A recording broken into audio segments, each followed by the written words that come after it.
Hey humans, how's it going? Susan Ruth here.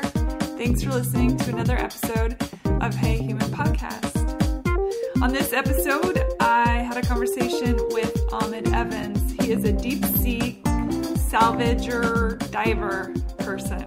Yeah, he basically dons the equipment and goes way, way, way down into the water and salvages things and repairs things, and it's fascinating. The beginning, he's a little more technical, describes how, well, first he talks about how he got into it in the first place, and then he gets technical about the breathing apparatus and all that, and it's really, really fascinating. And then he talks about some of the creatures he experienced in his adventures. It's a very cool episode. I hope you enjoy it. Please rate and review Hey Human on iTunes. It really helps. Hey Human Podcast is on Instagram and Facebook under Hey Human Podcast. And Twitter is Susan Ruth Islam. It's just my personal Twitter. And then, what else? Hey Human obviously is on all the podcast apps. So when you're telling your friends and family and all the people you know, and you say, hey, listen to Hey Human Podcast, you can tell them it's on Android apps and on iPhone type apps. So it's everywhere. And of course, heyhumanpodcast.com. Speaking of heyhumanpodcast.com, feel free to email me there, Susan at heyhumanpodcast.com. And also, there is a donate button on there. If you are so inclined, $1, $5, $50, it would be super helpful. I'm trying to upgrade my situation so that things aren't so echoey and a little less of the technical issues that I have. Again, doing it all myself, so it'd be cool to build out a little room at my house so that the soundproofing is a little better and things are more, I don't know, professional? God forbid. Thanks for listening and spreading the love. I'm getting awesome emails from you guys, and keep going. Y'all keep liking it. I'm going to keep going. So here we go. Hi, Ahmed Evans. Hello. How are you? Thank you for being on Hey Human. You're welcome. Glad to be here. Are you in Seattle presently? In Seattle, yeah. Okay, all right. And you have a very interesting career. You are I said deep sea, you said commercial, but you have to go deep into the water, so I'm going to say deep sea salvager. Oh, I got deep sea diver, commercial diver, and occasionally salvage diver, yes. Okay, so start at the beginning. How does one, what? Were you like a big swimmer as a kid or something? Well, I did grow up on Lake Washington across the street and was always in the water nonstop, but I actually started going to school for marketing, and then I'd go to Alaska fishing to help pay for everything. Yeah. And came back one year, and me and a friend went to Cancun and Cozumel. And when we were at Cozumel, we went to the national park there, Chunkanab, and all we did was go snorkeling. I'd never breathed underwater or anything. But I went snorkeling there, and I just had such a great time. And then what really caught my attention was looking at the people who worked there. Mm. And, they're all really fit and just, laid back and smiling and enjoying themselves thoroughly. They probably weren't making that much money, but they're loving their life. Yeah. I was like, man, that's what I want. And when I got back to that was after my last trip in Alaska, mind you, too. So I had my last hitch of my last contract was just terrible enough to make me want to quit, where a couple other guys that had worked there a lot longer than me quit as well. So I wasn't that greedy anymore. And so I decided I wanted to switch and turn to marine biology. When I was going to U of O, I made that switch, and then I wanted to be the one that's in the water. I just knew I wanted to work underwater most of all. I figured that's a good way to do it. And then I talked to so many people there that they're all divers. So many people in the courses were divers that would just scuba divers, or they'd volunteer for search and rescue for the state of Oregon or the county. And when I started asking my professors on how could I be the one that works underwater with this degree, they'd be like, oh, get your doctorate. And every one of them said that. And it was just like, I don't know if I have that kind of commitment. I'm like, not even a master's? Like, no, you'd just be a hired paid researcher. So, one of my friends, a good friend of mine, her boyfriend had gone to school straight through, and it went through 3 years and then the summers as well, and then he graduated early, and then I was watching him come back every 2 months, or come through town every 2 months. I asked him what he was doing, and he was like, oh, didn't you know that I got a job diving? I was like, doing what? What are you doing? He's like, well, I'm a scuba instructor at Club Med in the Cayman Islands. And I was just like, what? I was like, what do you mean? He's like, oh man, yeah, it's not great money. It's like $32,000 a year, and this is 1995. And it's like it's $32,000 or 94, $32,000 a year. You only have bills 6 months out of the year, and his only bills in Cancun in the Cayman Islands was his alcohol bill. And he's like, basically, I'm teaching bikinis how to dive, bro. And I was just like, dude, that's what I want. I'm like, greed has left my body. I want that.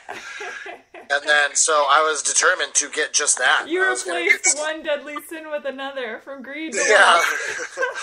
Well, I was just like, I want that. I want to do that. Yeah. And so one of my friends, her father owned a set of a fleet of fishing boats in California and Alaska. So I decided to join on his boat in Alaska to do salmon fishing for the first time. And it just ended up being the worst salmon season in 20 years at the time. So I didn't make quite the money I needed to do this scuba school in Marathon Key, Florida, and not go to work, and do the 10 weeks of school, and get all my equipment. Didn't have all the money to do that, and so then I had moved back from Oregon and decided to check out commercial dive school with our mutual friend Jerry. Jerry and I went and checked out Divers Institute, which we had no idea any of this was a job, and we saw it, and we just saw everything they were doing, and we were just like, wow, like, what is it? Okay. And we went and checked out financial aid the next day, and then signed on right there. And that was over 20 years ago. And then when we graduated, Jerry went straight down to Louisiana. I tried to stay up here in the winter months trying to find a job as a new guy fresh out of school. Teaching scuba diving or what? No, hard hat commercial diving. Oh, and, so you immediately could graduate from that Divers Institute and then go into commercial diving. Yeah, but you start out, at the bottom, usually as, That's kind of a tender. Well, you start out as a tender, maybe not going to bottom. Really, I should say you start out on deck. Yeah. And, you're the guy that's helping with everything and setting everything up. And Well, what does commercial diving mean at that point in your career? Well, so there's different ways you could go. So we went down to the Gulf of Mexico. And that's, where people want to break out. They want to, usually back then it was like 2 or 3 years of tending where you're learning everything on surface and you're diving occasionally. And down there they do so many big things, installation of platforms and pipelines and, removal of such things too as well, just big, heavy stuff all the time. And, but if you stayed up here, if you stayed in a union area and done inland stuff or stuff like around here where some of it might be in the ocean or whatever, but you'll do smaller things, and you'll do smaller salvages, and you'll do ship's husbandry, and you'll, work on piers and docks and all that. And even as a new guy, you can get in the water a bit more, but you're also getting union money, so you're getting paid better. What is ship husbandry? Is it when you take whatever they need, any maintenance, anything you need help with? If they need valves done, or if they need inspections done, or if they need anodes put on for cathodic protection, or if they, maybe I was on one not too long ago where a boat that had just been built, where they do adventure cruises, had just been built. They just spent millions and millions of dollars on this thing, and they went to lower it in the water, and they use air roller bags to lower it down in, and one of the mooring lines holding it broke.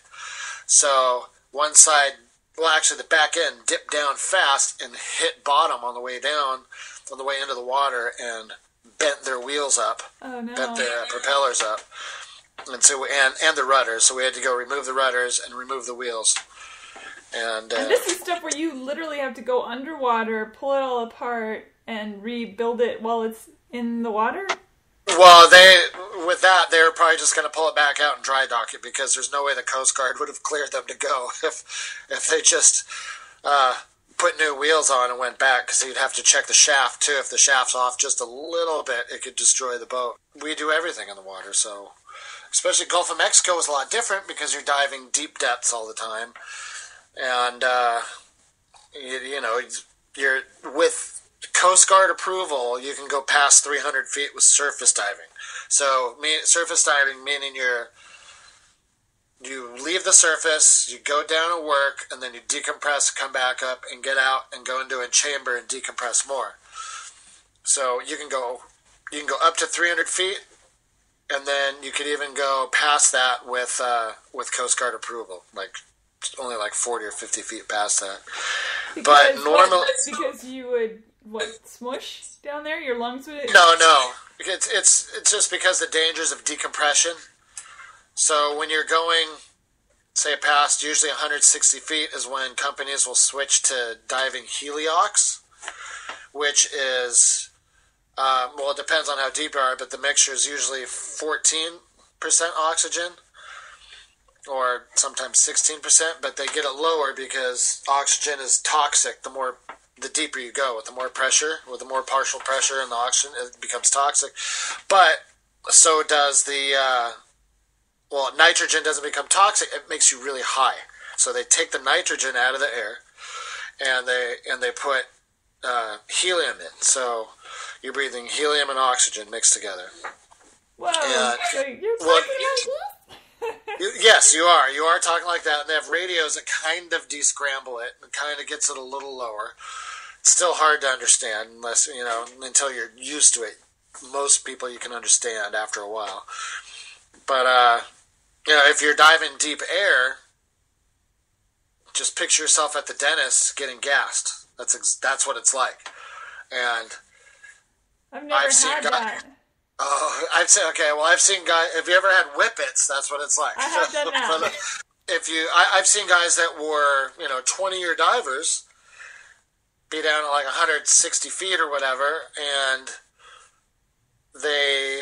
one in particular was one of my friends. He went down. The down line he followed to bottom was tied to a corner of this mat that's tied to a pipeline on the other side. And he had to go down and follow the corner of that pad and follow the edge of it to the pipeline. And he couldn't do it. He lost it and was just floating around, didn't know what was going on. Because he was so high?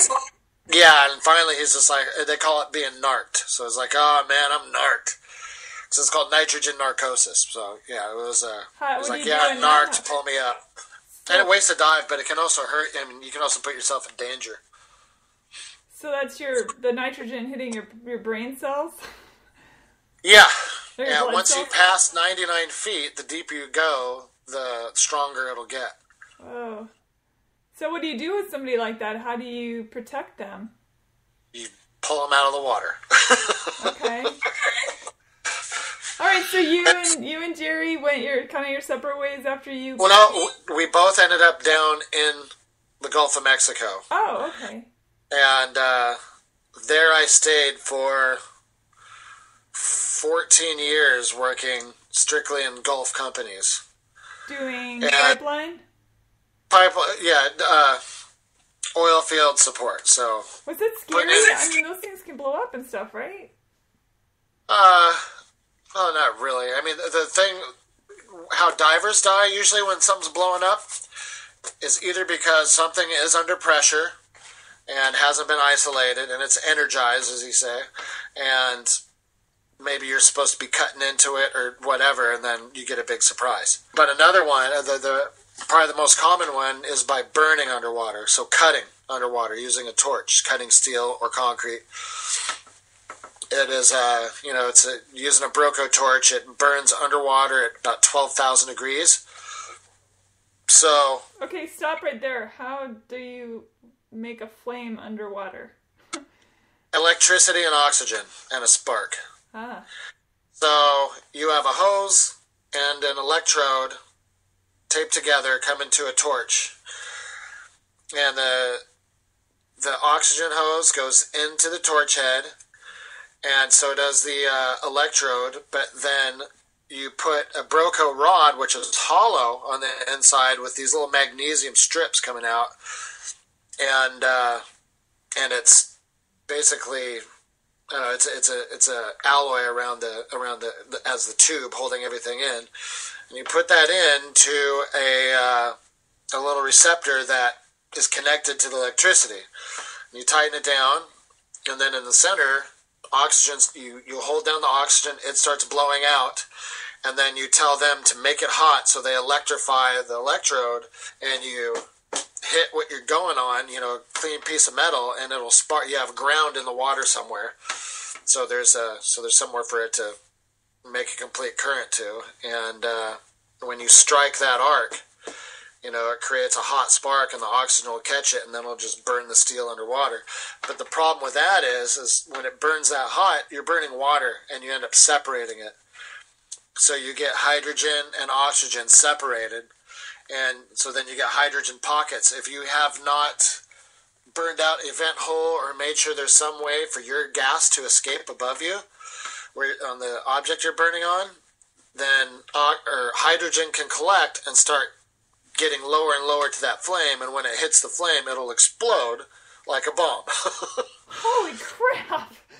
So that's why you always make a vent hole above, or make sure there's some place that your bubbles are going out. Wait, and do you do just that with a literal vent, or do you do that in some sort of way that cuts? No, you burn a hole above you.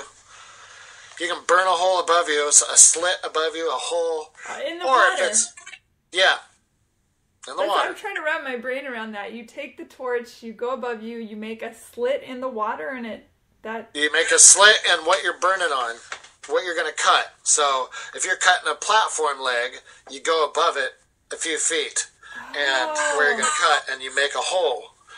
And then you start your burn where you're going to do it, and you make sure the bubbles are actually coming out of that hole. Okay. Because sometimes you'll think, okay, I cut a hole up there, and I'll just do this. And you don't check again, and there could be a barrier in between where you're cutting and where your hole is. So you always have to check to make sure there's some bubbles coming out. And or as we call it, communication. You're wearing an explosive tank at the same time on your body. No. Now, people, and we're wearing air tanks. Or if it's deep, it's helium and oxygen. But whatever you're breathing on bottom, that's what we have in our emergency tanks or bailout tanks. Everything else is all by umbilical. Oh, so those are just emergency tanks. The ship. Yes. So you have potentially unlimited supply of gas, of breathing gas, if you need it. But really, you're limited by time for decompression. But if you're stuck down there, then if you're still getting stuff, that's good. So, and oxygen is not flammable. It is not flammable. Oxygen helps stuff burn really well. Yeah, I understand that. Yeah, that's what I'm saying that if there's an explosion and you're wearing oxygen, then I would imagine it would be an accelerant. But yeah, but you don't. See, when we watch dive movies, it drives us bonkers. Because we get everything wrong? Yeah, people talk about oxygen. Oh, you need your oxygen tank. That's not an oxygen tank. See, now if you're breathing pure oxygen under pressure past 40, 50 feet, it can kill you because it becomes toxic. And it's called O2 toxicity. And sometimes people get it when they're decompressing in a chamber because you're breathing pure oxygen at 40 feet and you're taking air breaks every 25 minutes. Take a 5-minute air break, and then you start again on oxygen after that. But that helps expel all the helps your body expel all the nitrogen or helium bubbles that have saturated your tissues. That's what decompression is. But some people are susceptible to O2 hits, we call them. So you get O2 toxicity, and you'll go into convulsions and everything. And you have a mask on in the chamber, and if you go into convulsions, you're not going to be able to get the mask off. So we also have an air hose pumped into the same plumbing as the oxygen that goes to the mask, where you can kill the oxygen and turn on the air, and then they'll have air pump into them, and they'll be fine after that. But, is somebody watching the decompression? Yes. I assume? Somebody is running a decompression chamber the whole time you're in there. And that's ship side. That's on top of Yes, that's on surface. Yeah. So did you make it to Club Med? No. Well, not in that capacity.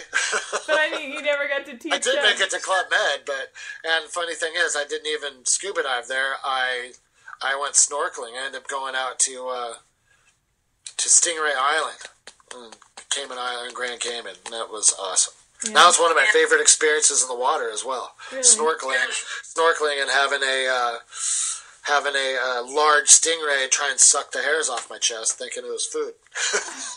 Really? Yes. So, do you ever go to shipwrecks and things? Now we do that a lot. So, because now I work with Global Diving and Salvage out of Seattle, and they do a lot of salvage. And when I made the move from my company in the Gulf, it was one of my friends from dive school that called me up and said that they're busy up here and need to work. This is the place I thought I would always come when I moved back home and, settle down. But it's like, yeah, we need you. And I'm like, all right. So the first job I went on was in Mexico, salvaging some a jack-up boat. So these drill rigs and everything, they have platforms underneath the boat, underneath their vessel, underneath their hull, I guess you should say, and they have these long legs sticking up. And then when they get in a position, they jack down the legs until that pad hits the bottom, and then they start jacking the whole vessel out of the water, so they become a stable platform. And we had a vessel like that one of the legs punched through, or a couple of legs punched through the bottom. After a while, it just hit a soft spot and sank, and then we had to salvage that. And then I had to salvage a bridge near you, when I was near you last time, in Kentucky, Kentucky Lakes, the Egner's Ferry Bridge got hit by a missile transport barge during a high flood, and took out the bridge, and we had to go cut that up. But then from there, they sent me to the Costa Concordia in Italy, the large, the cruise ship that sank over there that ended up being the largest salvage in human history. So that was a pretty cool job to be on. Okay, so here's a question. When you go do something like that, are you prepared to see people on the boat when you get down there? They had already taken them out, except for 2 people, and we didn't go in anymore. It was a huge vessel, so they had people scouring it before we started trying to salvage it. And you were just trying to get the boat. You weren't trying to get belongings or anything like that? No.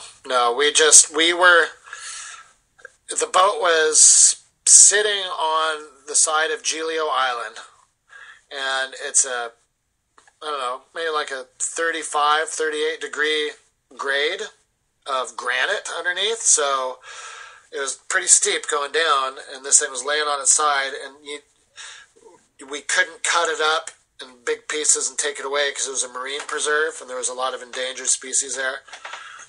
So we had to be able to float it away, and to do that, we built a false seafloor that went from offshore into land, so when we could roll it over, it would be sitting fully supported as if it was sitting on a flat bottom. So we had platforms put offshore, and then we had a series, or just thousands and thousands of these large grout bags, which were basically like, I don't know, bigger than California King mattresses, and about 3 stacked high. Each one was like 3 California King mattresses stacked high, and probably twice as long, and we were filling those with concrete. And we'd tie them in certain areas and certain levels. So you had, at the end result, you had a false seafloor that matched the contour of the bottom of the boat. So when we rolled it over, it was sitting upright.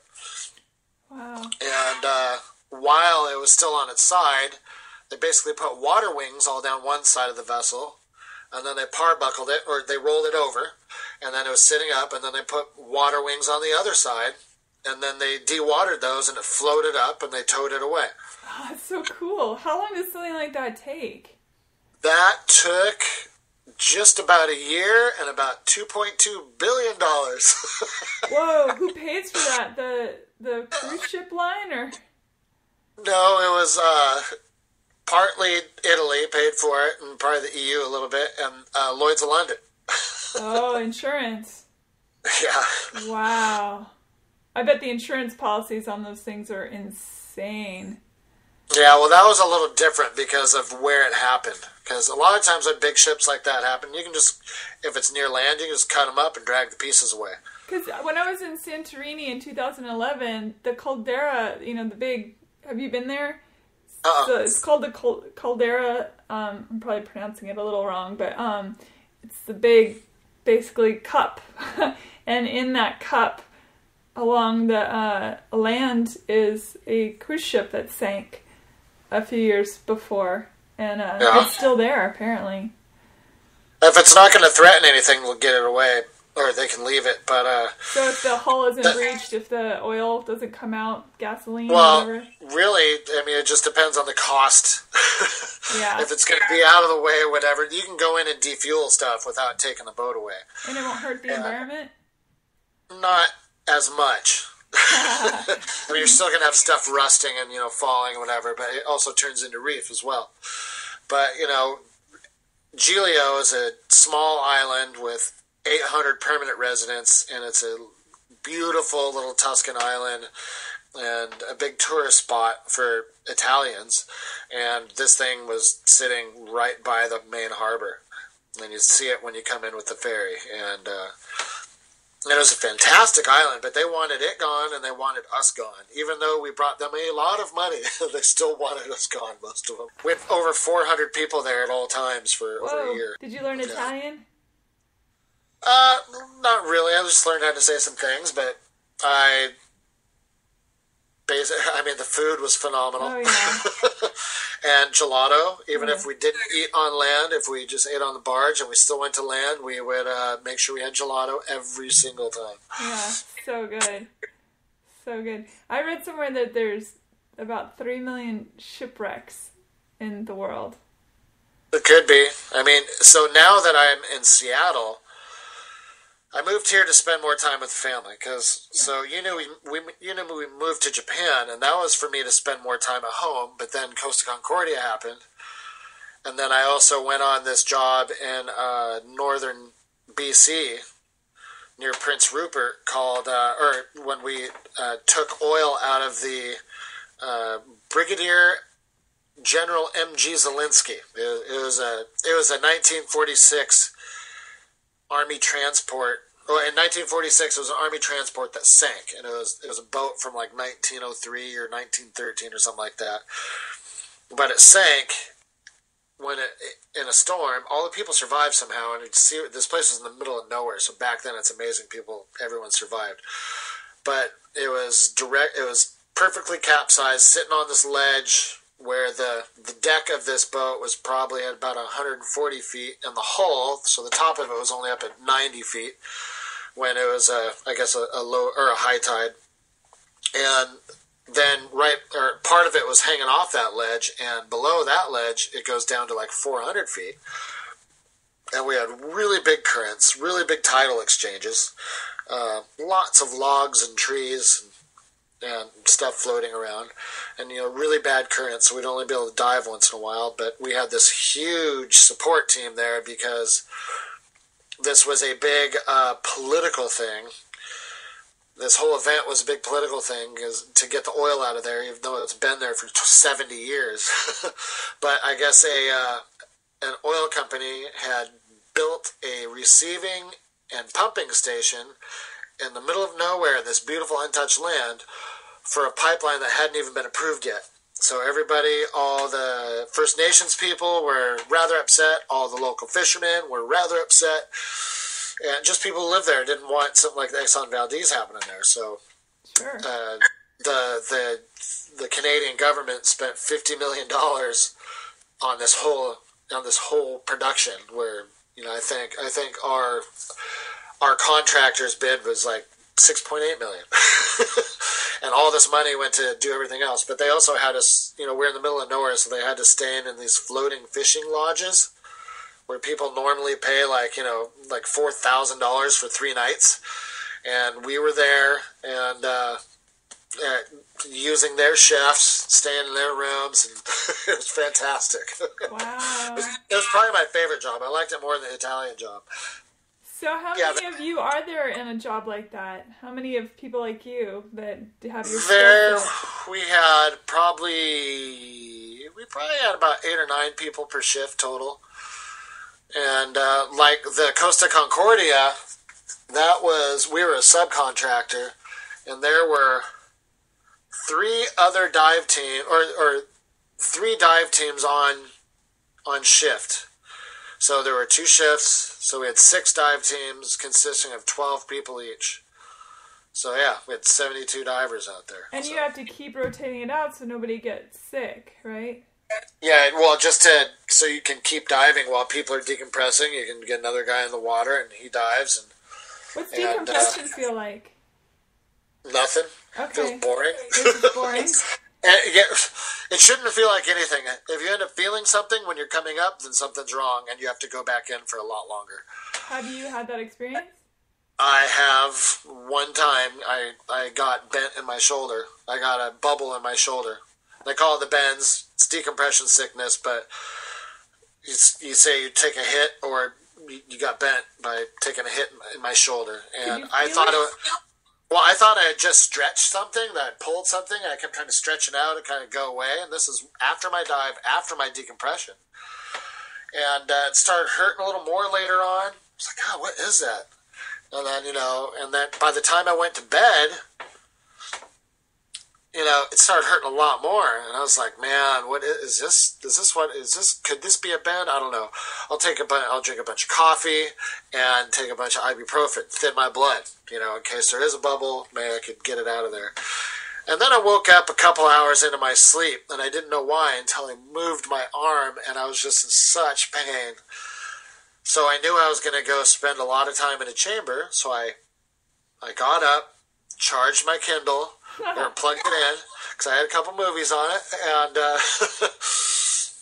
then I went down to the galley, grabbed some food, and it's the end of the job, so people are starting to disconnect a bunch of the dive equipment, but the chambers are still there, and all the guys are in there eating, and I was just like, hey, any guys feel like running a chamber for about 6 hours, maybe more? Like, are you serious? I'm like, yeah, my shoulder hurts. Like, well, let's hurry up and get you. I'm like, hold on, I got my Kindle charging. And they realized I had charged something, and then, came down to eat. I knew I was in for a long ride. It ended up being about a 12.5-hour ride, too. Is there a bathroom in there? No. There's a bucket they'll send in, a pee jug. And if you're unfortunate enough to be in a chamber for days, which I've seen people that's happened to, it happened to Jerry once, then they will send a bucket in for you. So that feeling you were having, that's that an air bubble in your vein or something? It was an air bubble in my joint, and it started getting bigger. And what will happen if it'll just cause damage. Now, say that air bubble is on your spine, or on an artery in your head. Yeah. So that's why as soon as you figure out something's wrong, you gotta get in, and they'll press you down till you get relief. They'll press you down to pressure. Once you get relief, they'll figure out your treatment schedule from there. And they have a doctor, especially a doctor in Louisiana, they can call, who knows this stuff off the top of his head. They stick you in the tank, and they start bringing the pressure in the tank down to a point where your shoulder doesn't hurt? Yeah. Mine was at 80 feet. At 80 feet, mine stopped hurting. Does that mean that you got the bends at 80 feet? Is that what that means? Well, no, it's just the bubble pressed down small enough to where it wasn't hitting anything at 80 feet. Oh. But then there was also residual pain from just being sore from having a bubble in there. And they decided I should be in there for 12 and a half hours. And there's another guy in there. They push another guy in there with you who gets to ride with you to check on you the whole time. And they give you neuro exams while you're going through it. But wow. That was the only time it's happened to me. And I lost one friend due to arterial gas embolism, where he came up way too fast and basically a bubble popped in his brain. So he was actually he started about 2 or 3 months after I did. So we started coming up together, and then I had moved. I think I was living in England at the time, yeah, and he was on a platform. He had just done a deep gas dive, and when you do deep gas, you have longer decompression in the water, like 90 minutes usually. Where you stay under, so that means you're underwater. Yeah, you're slowly coming up in stages, and you're breathing. You're breathing. And once you hit 90 or go past 100 feet or go shallower than 100 feet, you're breathing 50-50, which is half nitrogen, half oxygen, and so it helps with your off-gassing. But he was at his first water stop on air, like 120 feet or so, and he was on a platform, so he's on a solid place to decompress, and a manta ray swam through the platform he was on, caught his hose, and just started swimming really fast, and they're just one big muscle. So it pulled him up to the surface in less than a minute, when he had another 90 minutes of decompression left. And he was screaming on the way up. One of my friends who was a diver I really looked up to, who had been around a while, he was running his radio. And other friends of mine were on the job, but he stopped screaming right before he hit the surface. They got him on the boat. They put him in the chamber, blew him down past the depth he was at, and he started coming to a little bit. The damage was already done. So he had already, he was, he just, it's like opening up a, champagne bottle. You have all those gases in your tissues under pressure. It opens suddenly like that, comes up that fast. That's how fast it'll come out in your body, and all that gas will come out into your blood and just hit everywhere. Talk about a random situation to have a sea creature take you out like that. It's the only time that's happened. But then when I was working with that company before I came to Global, there was a policy of if there, we have sonar underwater a lot of the time, so you can see what's around. And when we would locate a large manta ray, we would stop. And then another guy actually, his hose got hit a little bit. It didn't catch him and pull him up, but scared the holy hell out of him. Is the manta ray, this is kind of a dumb question, I suppose, but do they just think they're having fun, or are they just clueless? No, they probably just hit it and tried to get off it. Yeah. And just kept swimming. And faster. They're just one giant muscle. Yeah. So, what's the deepest you've been? 300 feet. What is that like? Well, all you're thinking about is how much you're getting paid when you're doing it. Really, to be honest. And, you're 300 feet, especially if it keeps going below you, which mine did. Because we were on a series of platform inspections, of pipeline inspections, or riser inspections, where we'd hit 300 feet or close to it on so many of these dives that you just look down and it keeps going. But it's just on and on and on. Blackness? Is it just pitch black down there? Dark blue to black, yeah. Well, it depends on the water, but usually you're in nice water then. So, and if it's night, then yeah. If it's night, it's just dark. But But then, that makes my chest pound now. Well, you can go a lot deeper than that. So these days, a lot of times when there's a project that's going to be a while and it's, say, 160 feet or deeper, they could you can even go past 1,000 feet, no problem, and do this. But then they'll put people into saturation. So saturation is where you're living on deck in a series of chambers. So you're staying in there at a certain storage depth, they call it. So you're staying at a depth that's close to the depth you're going to be working at. And you have to come up to get into the... No. You stay under pressure the whole time. So you're living in there, and when it's your turn to work, you go into what they call the transfer lock, and it's hooked up to the bell, a dive bell, and you climb through the transfer lock, and you and your partner get in there, and you seal up the bell, and then they seal up the transfer. They seal up the TL, they call it, and then they disconnect the bell from the system, and then they lower the bell down to whatever depth it is you're working at. And when you're down to that depth, you can open the hatch, and one diver will go out and start diving. And you're dry inside, or relatively dry inside. And then he'll work for 5-6 hours.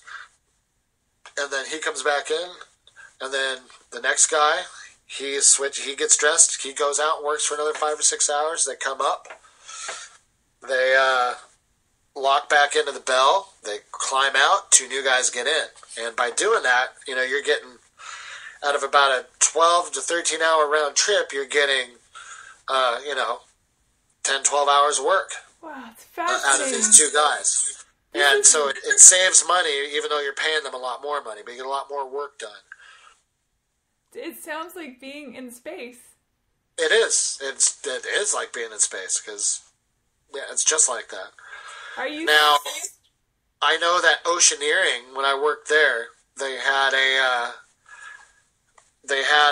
at the meetings I go to, they had this, it was basically their super diver. So this guy was a sat diver, a saturation diver, and he had, 700 something days in the can, or whatever, maybe more, I don't know.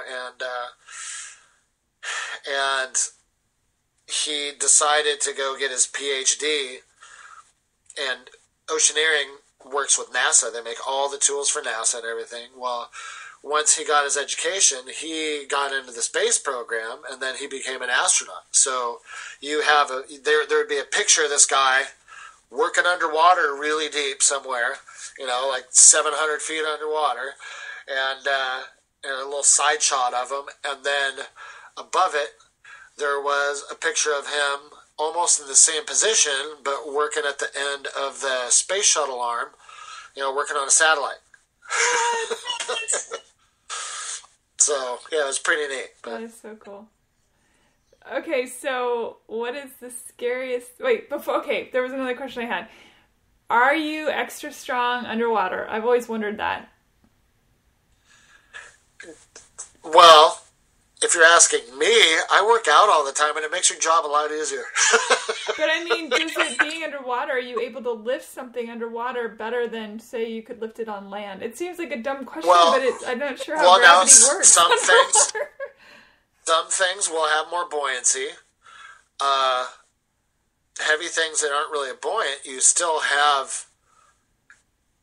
easier to handle in the water. Well, yeah, because a lot of usually you're just diving by yourself, so you might have something really big and heavy that is coming down on the crane, and you need to move it around, and usually you can do that with a little more control, at least, than on the surface. And stuff actually, there is a little bit of pushback from the water to make it appear somewhat lighter. I mean, but, a 2-ton chunk of steel is still going to weigh 2 tons. It's just going to behave differently in the water. Yeah. So the guys that are in saturation, and not to be sexist, I assume maybe there's women too, but... yeah, there are. Yeah. So the people that are in saturation, I mean, You said 7 months? What do you bring? A whole bunch of books on tape? What do you do? No, not 7 months. I mean, the longest any one of my friends stayed in there was 72 days. Oh, and it was a really large system that was really comfortable. Mostly people stay in 28 days and get out. That's usually a hit. If it's an ongoing job, usually 4 weeks and out. Are you entertained like you are in the space shuttle? Are there books and things, or is it all You can wet? bring in books. You can bring in certain electronics or have them charged outside and brought in, because you can't really have open circuits that that are a fire hazard, because burning something under pressure that's basically an enriched environment with your oxygen will make it burn really fast. So if there's something that catches on fire in there, everyone's dead. And everyone's dead really quick. And that's happened, of course. That has happened. Every rule we have, somebody's died for it. Yeah. That makes sense. What is the coolest and scariest thing you've ever seen underwater? For a while, one of my last dives in the Gulf of Mexico, in Texas, was the dive itself was boring, and the decompression was awesome, because I thought there were 6 bull sharks circling around way above me. Like, I was at my first water stop, and my supervisor starts freaking out. And I'm just like, what's going on? He's like, I don't know, never mind. I'm like, just tell me. Like, looks like we have a bunch of bull sharks swimming around up here. It's like, how many can you count? And I look, I'm like, oh yeah, I see them. Looks like there's about 6. One really big one, and then a couple that are close to his size, and a small one. And as I got further up during my decompression, I kept seeing them come on one side, go under the barge, disappear, and then later on come back again, like they're doing circles. And then as I got to my 50-foot stop, the big one was swimming by, and then I'm looking at him, I can see his eye, and his eye finally shifts on me and realizes I'm not part of the bell that I'm on. And then he comes over to check me out, swims right over me. And then the other ones follow, because he's going over. He's like, oh, great. And I'm like, did you see that? To my supervisor watch, he's like, yeah, I saw that. He recognizes you're something different now. Oh, no. And he was all freaking. I'm like, this is pretty cool. I'm like, yeah, all these are definitely bull sharks. And then my 40-foot stop, which is my last stop, I was like, hey, move everything out of my way to the ladder, because when you pull me back, I'm going to have both my knives out and my legs up, and I'm just going to be looking out for sharks. Like, yeah, okay. Whoa. Yeah, just pull me straight into the ladder, and I'll be fine. And then your last minute, you have to purge all of the breathing gas that you've been using, because it's not just regular air, and then you switch to air. So it's like, okay, ventilate for air, and I'm ventilating, and then the big one comes over me along with a couple of the other ones. I'm just like, oh my God, dude, this guy's got to move. And my supervisor's like, you have to come up, Ahmed, you have to come up no matter what. I'm like, I know, because you don't want to get caught, and you can get bent, and all this other stuff can happen if you don't get in the chamber in time.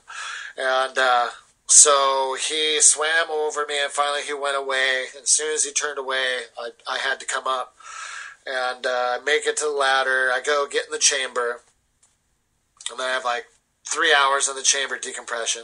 Then I come out, and it's like, why aren't we diving? They're like, we're closed down for sharks. I was like, really? It's like, yeah. It's like, well, that shark came up right up to your ladder when you went by. And or when he got out, he went right up to the ladder. And I was like, oh, wow, that's cool. He's like, yeah, but what we thought were 6 sharks, turns out we've counted 31 with 17 that are at least 10 feet tall, or 10 feet long, along with the 12-foot tiger shark that we had seen the day before. And I was like, oh, that's awesome. Because the thing is, they were just coming in groups. I kept thinking it was the same group, but they just kept coming in and going away, and there was a lot of current. They were hanging in the shadow of the barge, the shadow that the barge was creating. So just hanging in the lower current and then just coming out a few at a time. You weren't scared? You were just like, oh, that's cool? Or were you not? Well, it was adrenaline. And it was, but Yeah, it was really neat. And that was my favorite dive until I was diving on the General Zelensky, the the boat that was full of explosives. Yeah, that army transport boat was full of bombs and jeeps and 50 cal bullets, and we were cutting everywhere into it and looking into it and seeing all the stuff. But one of the holes that I was cutting into the side of the boat this one time, and I was at the very end of my dive. I had 3 minutes before I have to come up, and I'm almost done with this hole. I've been working hard at it the whole dive, and then something just reaches over and grabs my hand, and I just look at it, and it's like, what is that? I was totally annoyed, and then I realized it's tentacles. And I was like, oh, and I look over, and I reach all the way over, full wingspan, so, a nice 6-foot wingspan. I would reach over and start petting the head of this octopus, because it was a giant octopus, but it was only about half full grown. And so I have a full arm span. He was holding on to my arm, and so he was 6 feet from there. So it's probably a 12-footer if you to the other side of him. And diving in that water, we were wearing hot water suits, they have hot water pumped into them because the water's so cold, and the octopus could feel the hot water. So he wanted to come get some. And there's like, don't let him get on you. Don't let him get on you. You have to come up. You have to. I'm like, I know. Tell me you have video going, oh, man, I got to switch. It's like, oh, my gosh.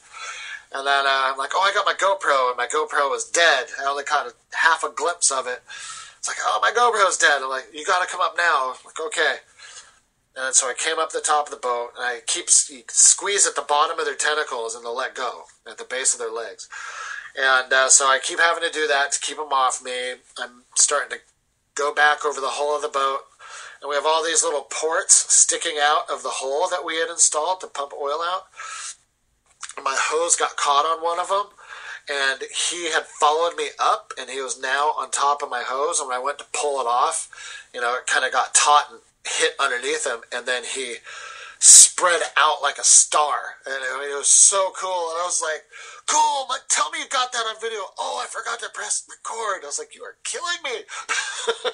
But then I got my hose, got in the stage, and I had to leave right away, and he came up right below me, and once he realized I was going away, he switched from like this kind of happy, lighter reddish purple color to this really dark crimson-y color.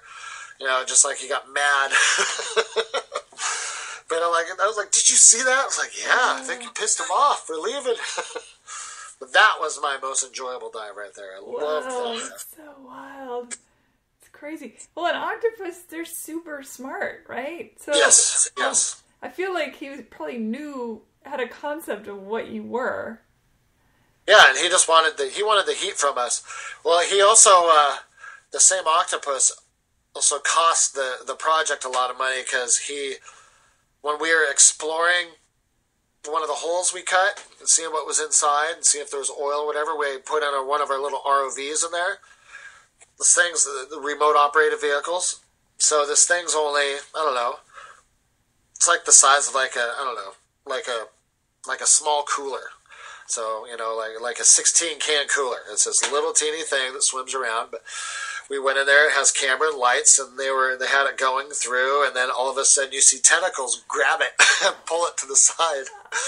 And they're trying to get it back, and then it pulls it further in and finally gets it wedged somewhere.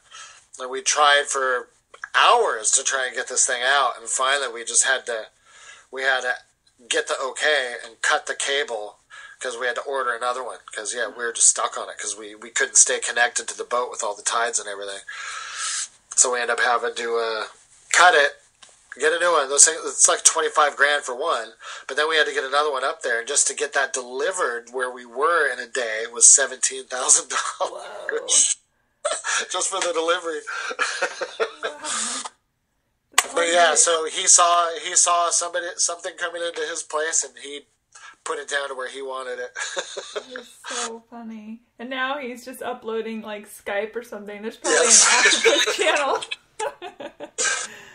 So that was a really fun job as well, because we had the Gitga'a people out there. That's one of the First Nations tribes.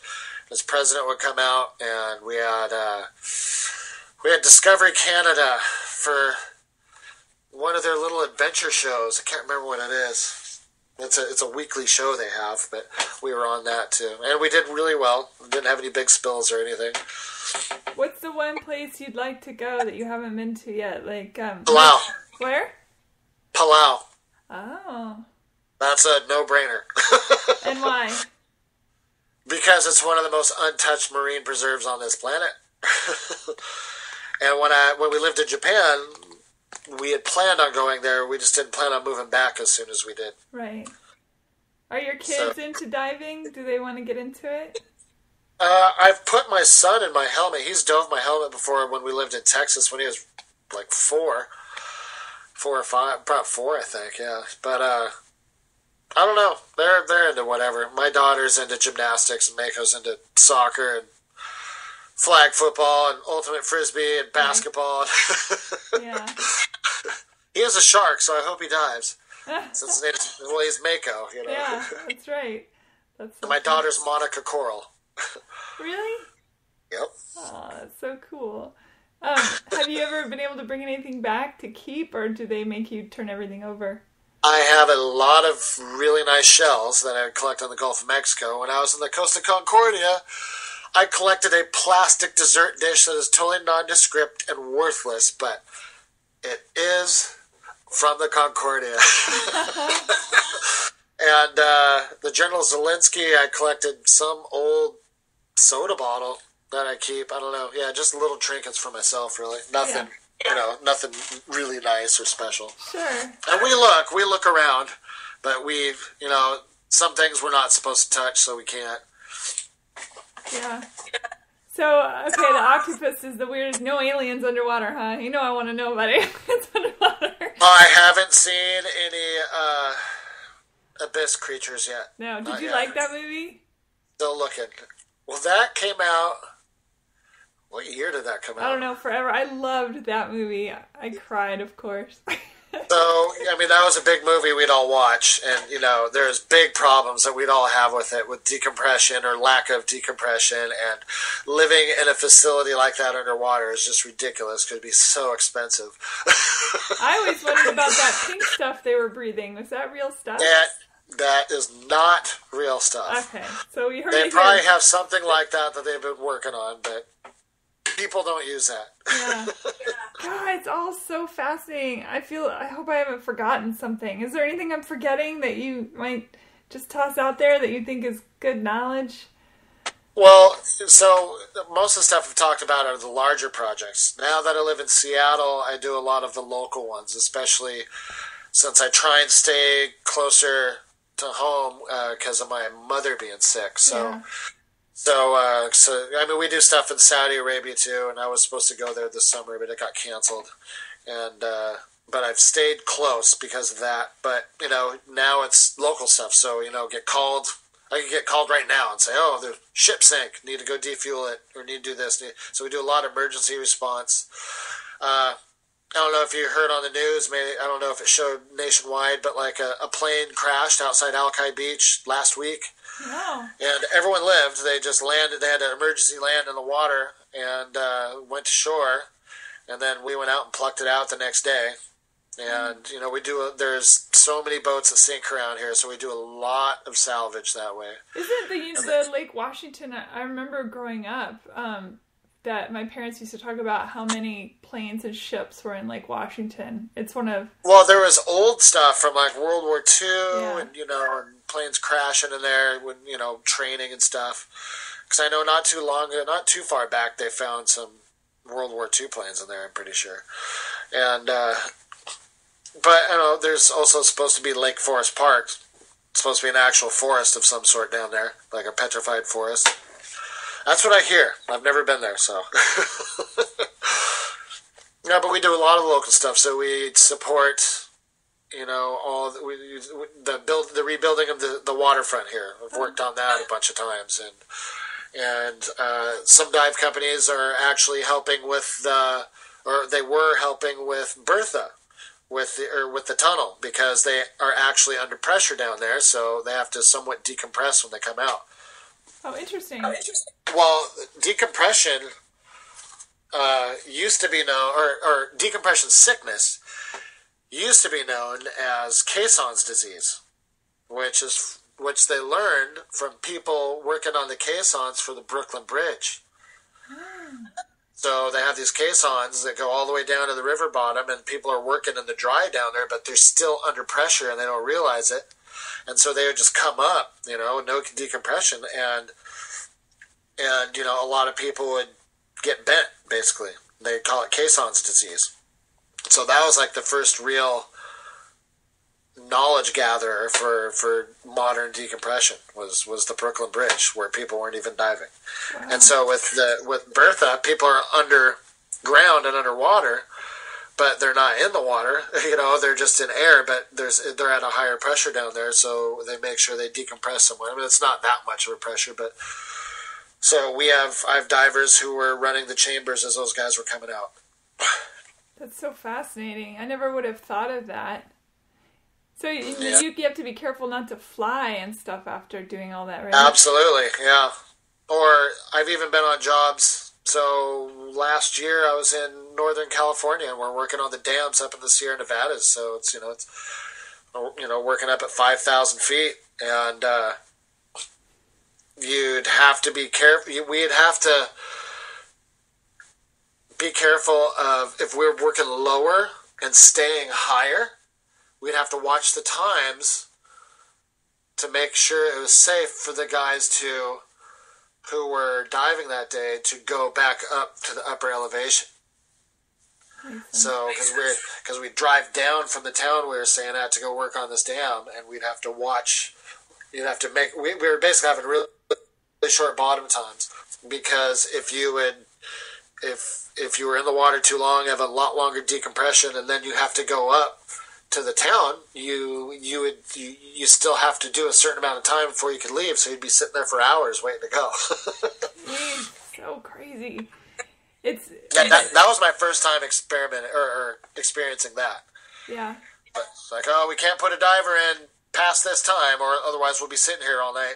Because you can't go home because your home is so high. Well, because you have to wait for him to be decompressed enough to where he can go up in elevation a little bit. Yeah, where he's staying. It's extraordinary to me that just when you were saying that you look down and you can see it just keeps going and going and going and going. I worked on a couple of the tension leg platforms that are in a couple thousand feet of water. Or, I can't remember the name of this one, but it's this big spire platform. So it has 16 anchors holding it out in all these directions. It was in 3,300 feet of water, and it's just one long column that goes down into the water as it's basically its counterweight and its stabilizer. And also that's also where the pipes or the oil comes up and everything. But it goes down 600 something feet into the water, something like that. But that's machine built, right? Machine built. But working on the side of that and looking down, you just see this thing go down forever, and the water's crystal clear, but it just turns into this, black midnight blue color down below you. Then you have gigantic barracuda swimming around you, and large triggerfish, which triggerfish like to bite you. They have these big, nasty looking. They almost look like human teeth, what they're made out of, and but it's more like this compacted, narrow vampire mouth, just full of fangs. Well, and they have really strong jaws and really strong skin, but they use these teeth to bite through barnacles. And so the really big ones bite through really big barnacles, and they will come and bite your skin where it's exposed because there's food. Oh my god. It's so crazy. Wow, what a fascinating career choice. It's got to be so exciting. Does all that oxygen keep you young too? Oh yeah, right now my beard growing out and I got gray in it. I'm not digging it. I just did this 2 weeks ago for my daughter. You'll have to get that Just for Men beard wash. Yeah. I'll let my gray fly. Ahmed, you are awesome. Thank you so very much. This has been fascinating. Sweet. Glad to help. Oh my gosh, it's so interesting. Of course, secretly I wanted you to say that you've seen Atlantis, or, No. So magical down there. I went snorkeling once or twice, and was pretty much terrifying. Snorkeling is what got me into this. Before dive school, I had never breathed underwater. Yeah, it's weird. Your brain tries to tell you, what are you doing, you idiot? You can't breathe underwater. And meanwhile, you're trying to breathe underwater. And it's a really bizarre moment in your brain to go, okay, it's okay. Well, see, and I absolutely love it. That's why I still do it, even with the other stuff that goes on that I may not love. I love being in the water. Yeah. I mean, when you're going in the water, especially if you're going somewhere deep, it's really cool. And you're just like, yep, this is what I do for a living. Awesome. Yeah. Yeah, better than being in an office. Exactly. You do what you love. I do. Absolutely. And please, my love,